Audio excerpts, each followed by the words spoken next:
Abra sua Bíblia comigo em 1 de Reis, no capítulo de número 17, do versículo 8 em diante. 1 de Reis, capítulo 17, do versículo 8 em diante. Então veio a ele a palavra do Senhor dizendo, veio a ele a palavra do Senhor dizendo, diga, o meu milagre começa quando eu me movo por conta da palavra. Você pode se mover por sua motivação própria, mas o milagre vai acontecer quando você discerne que aquela palavra que você recebeu foi da parte do Senhor. Então veio a ele a palavra do Senhor dizendo, levanta-te e vai para Serepta, que é de Sidom, e habita ali, e eis que eu ordenei ali para uma mulher viúva que te sustente. Note, o milagre de Deus não vai acontecer quando você está parado, estático, sem movimento. Muitas vezes é normal que a gente acampe. A necessidade de se renovar as forças e de colocar as coisas em ordem. Mas quando Deus quer operar um milagre na tua vida, Ele vai dizer para você, levanta, anda, faz o que eu te mando. Lembra de Moisés? De um lado o Mar Vermelho, e do outro lado o exército de Faraó, com sede de sangue e fome de carne. No ato de desespero, ele fez o que ele sabia fazer de melhor. Ele dobra o seu joelho e começa a clamar. Aí Deus diz para ele, Moisés, o que é que você está fazendo? Ele diz, eu estou orando, eu estou invocando o teu nome, porque agora só o milagre para nos libertar. Aí Deus dá uma palavra revelada para ele e diz assim, Moisés, tem hora para orar e tem hora para agir. Agora é hora de agir. Levanta o teu cajado, toca no Mar Vermelho. E quando ele faz isso, as águas se dividem. Quando você coloca o teu pé nas águas, elas vão se dividir. O primeiro passo é muito importante. E o inimigo não quer que você dê o primeiro passo. Porque se você der este passo, o milagre vai acontecer. Se lembram dos discípulos? Eles estavam no meio do mar. Jesus tinha dado uma ordem. Eu vou subir, orar um pouco no monte. Vão para o mar e me esperem. Aí veio uma tempestade provocada no reino espiritual, não era algo natural. O diabo queria matar os discípulos, mas os discípulos não poderiam ser tocados, porque eles estavam debaixo da obediência. A obediência protege você. E eles ficaram lá, tempestade, vento forte, ondas gigantes, o mar bravio, pensando que ia morrer. Jesus desce do monte madrugada, ele subiu para orar um bocadinho, mas quando ele estava com o Pai, ele esquecia do tempo, ele experimentava daquilo que ele conhecia da eternidade. Ele desce de madrugada, e ele percebe que os seus discípulos estão em perigo. Ele podia ter gritado, ei, venham me buscar. Mas na dificuldade, seria tão difícil remar. Os ventos poderiam destruir a vela do barco. Seria uma luta desleal. Então o que Jesus faz? Ao invés dos discípulos darem um passo na direção dele, ele vai e caminha na direção dos seus discípulos. Eu creio que Jesus está nesta noite caminhando na tua direção. Ele conhece o teu nome, Ele sabe onde você mora, Ele sabe do que você trabalha, Ele conhece a tua realidade. E uma coisa eu sei: quando Ele entrar neste barco, na tua vida, na tua casa, no teu lar, na tua família, no teu trabalho, a tempestade vai se acalmar. De tudo que aconteceu, Pedro aprendeu a maior história da vida dele. Homem de pouca fé, porque tu duvidaste?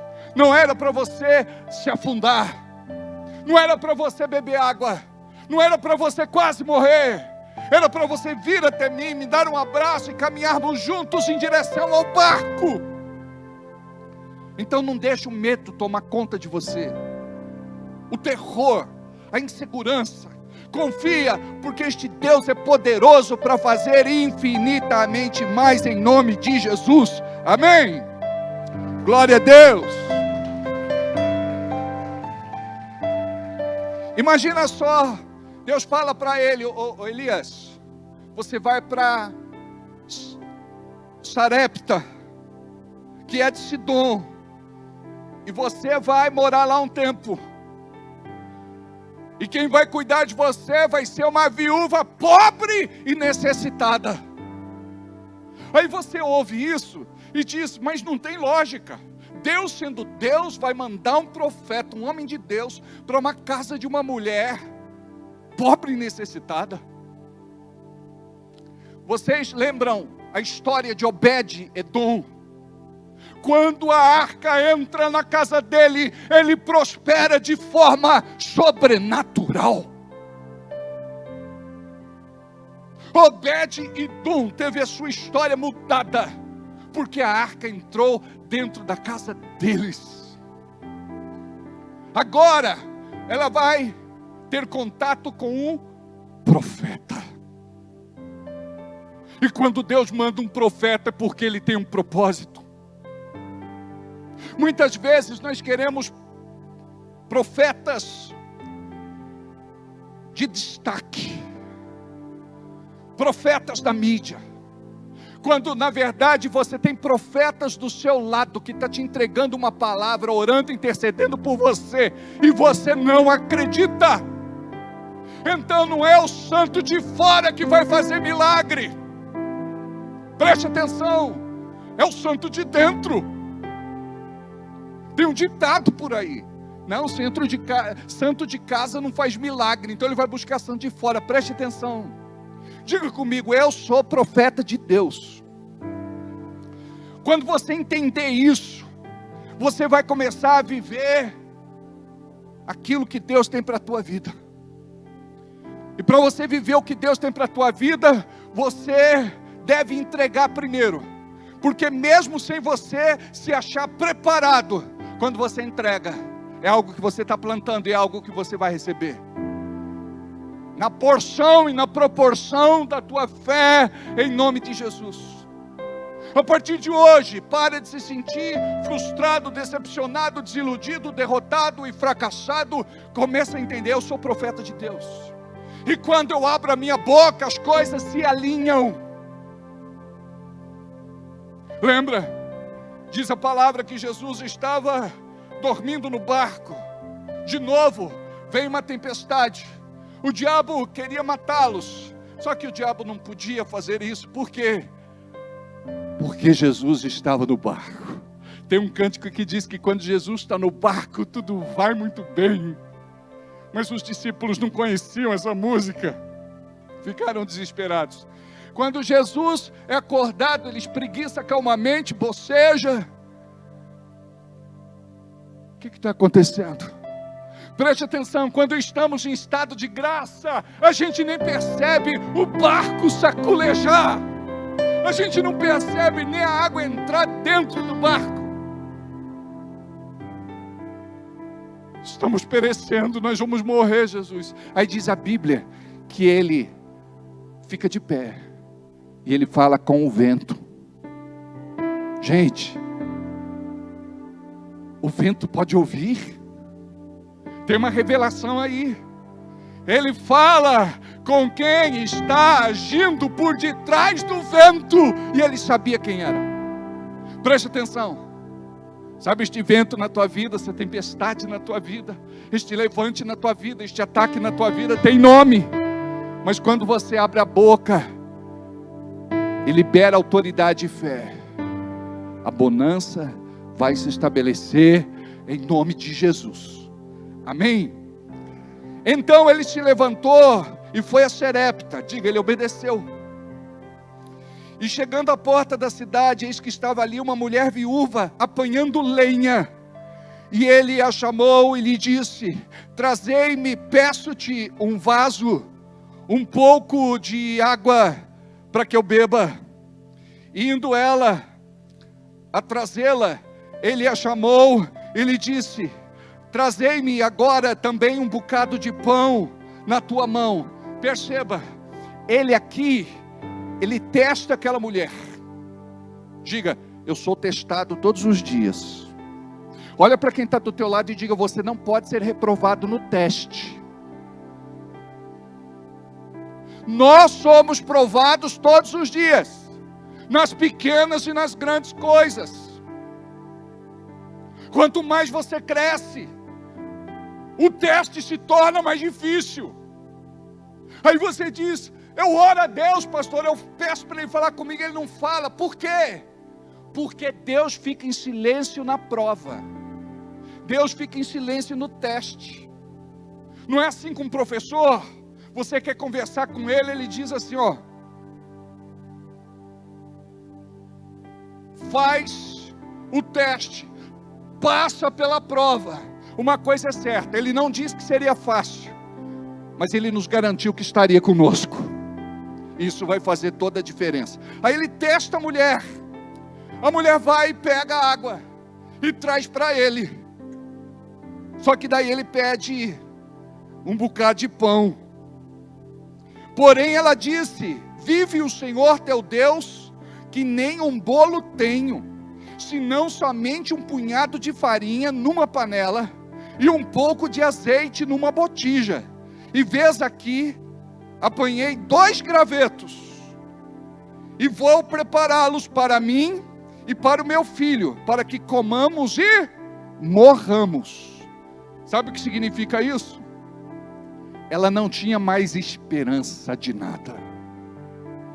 Deus nos encontra quando nós abrimos mão da esperança.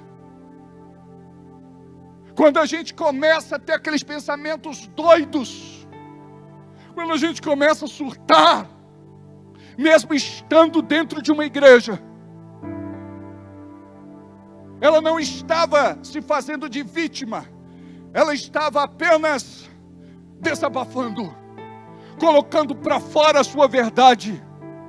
Agora vem a resposta do céu.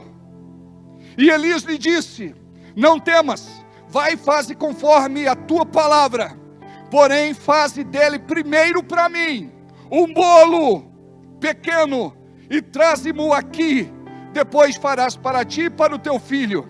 Ela não discutiu, ela obedeceu. Preste atenção, na prova, não discuta. Você pode não entender, você pode não ver lógica naquilo, parece que não tem propósito, mas faça, porque assim diz o Senhor. Agora vem a palavra, não é mais o profeta, é a palavra inspirada, liberada pela boca do profeta. Olha só, crente abriu a boca, virou profecia, guarda isso. Aí você vai entender por que tua vida está do jeito que está. Porque crente abriu a boca, vira profecia. Quanta coisa ruim você declara todo dia. Esta maldição te alcança, esta sentença, esta condenação. Crente abriu a boca, vira profecia, chama as coisas que não são como se já fossem. sem aquela coisa reversa. A coisa está indo bem, aí você profetiza o pior. Se você sente que não está tão bem, profetiza o melhor. Eu fico com a palavra. Eu sei em quem eu tenho crido. A palavra diz que vou ver o impossível. Amém. E diz mais: porque assim diz o Senhor, Deus de Israel, a farinha da panela não se acabará. A farinha da panela não se acabará, e o azeite da botija não faltará, até ao dia em que o Senhor der chuva sobre a terra. Eles ficaram 3 anos e meio sem chuva. Deus cerrou o céu por conta da boca do profeta. Imagina só, Deus, Ele ouve uma palavra liberada pelo seu servo. Ele não consultou a Deus, Ele não perguntou se tinha que fazer aquilo, mas Ele tinha autoridade de profeta, e Ele disse: não choverá mais sobre esta terra. E não choveu. Deus ouviu aquilo que Ele falou. Preste atenção, se você entender o que eu estou falando, a tua vida vai mudar a partir desse culto. Porque a coisa funciona assim: você abre a boca e o diabo diz, daqui a pouco ele esfria, daqui a pouco ele para, daqui a pouco ele desiste. Eu conheço bem ele. Mas quando você fica firme na palavra, Hebreus diz que você deve permanecer firme na sua confissão. Não para de falar, não para de crer, não para de profetizar, decretar, pronunciar, declarar, até ver o milagre acontecendo em nome de Jesus. Olha o que o profeta falou. Ele chega para a mulher e diz: a farinha não acabará na tua panela e o azeite não faltará. Ela sai de lá, ela está lá nesse cenário, ouvindo o que um homem está falando. Mas é diferente de um homem normal e de um profeta, um homem de Deus. Ela podia não ver naquele exato momento, mas o milagre tinha começado a partir da hora do encontro. Quando você decidiu sair da tua casa e vir para a igreja, foi para ter um encontro, e não foi com um homem, mas o encontro com Ele, que é o Deus dos deuses, o Rei dos reis, o Senhor dos senhores, e é Ele quem vai operar na tua vida o milagre que você precisa.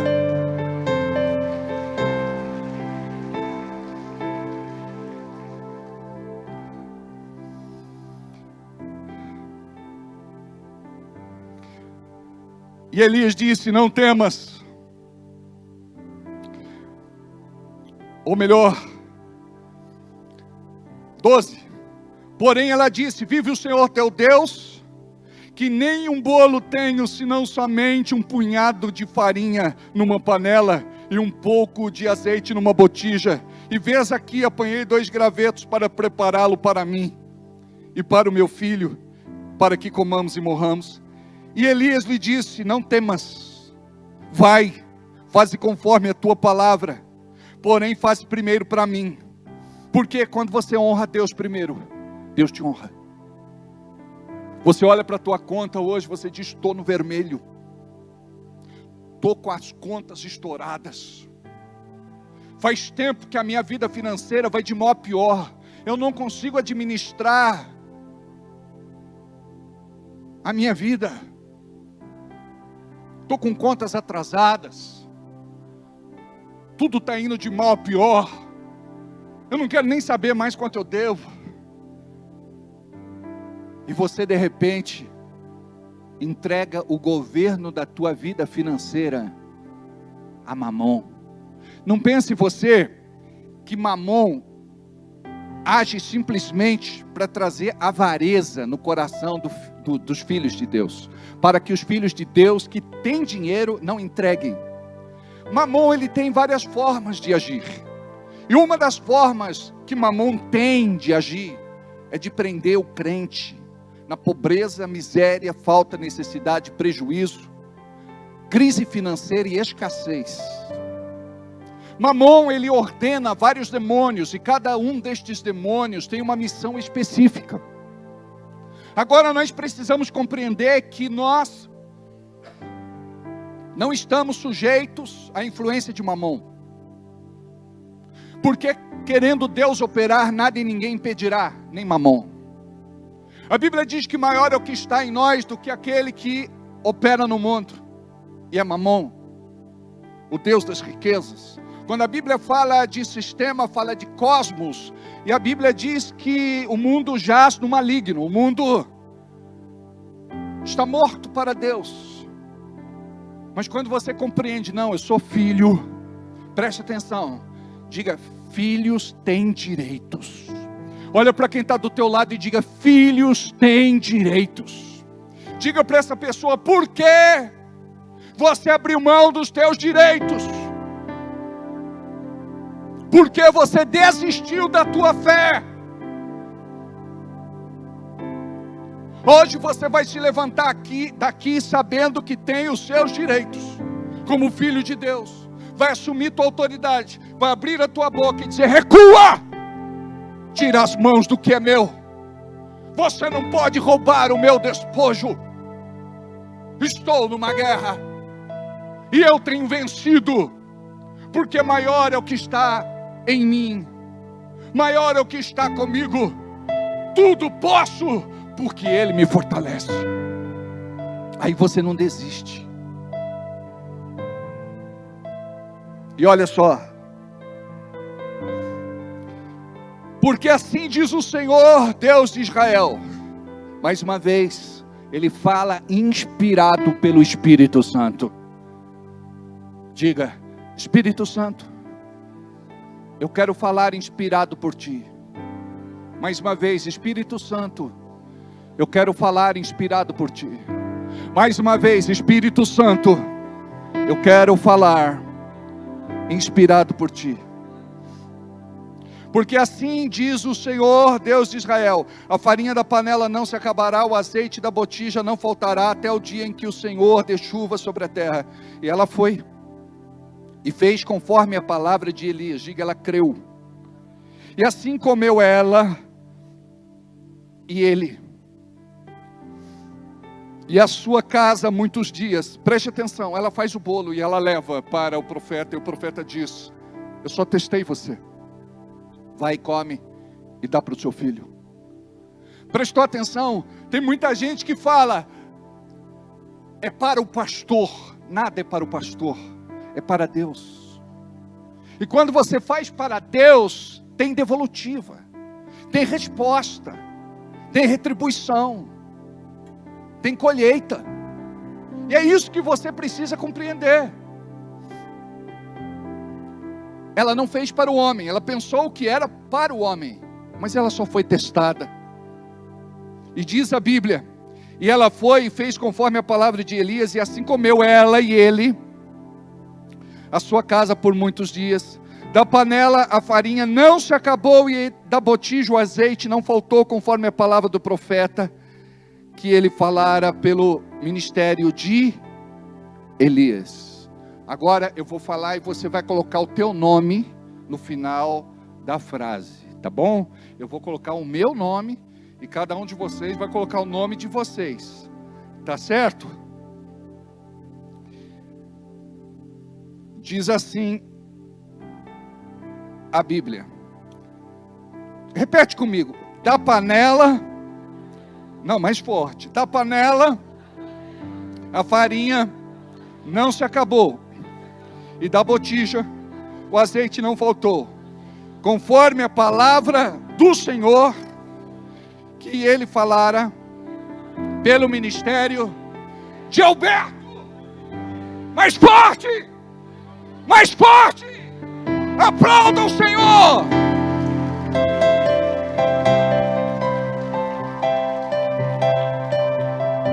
Glória a Deus. Este é um ambiente de milagre.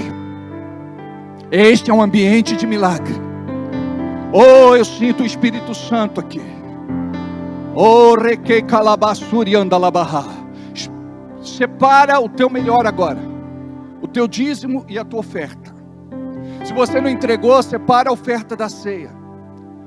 Que você possa entregar ao Senhor aquilo que vai fazer diferença na tua vida. Aquilo que é importante para você. Quer saber se uma oferta é boa? E quando o diabo diz que você não pode fazer, é muito. Não faz isso. O teu Deus não é um Deus de privação. O teu Deus é um Deus de liberação. Talvez o teu milagre dependa desta semente que você vai entregar.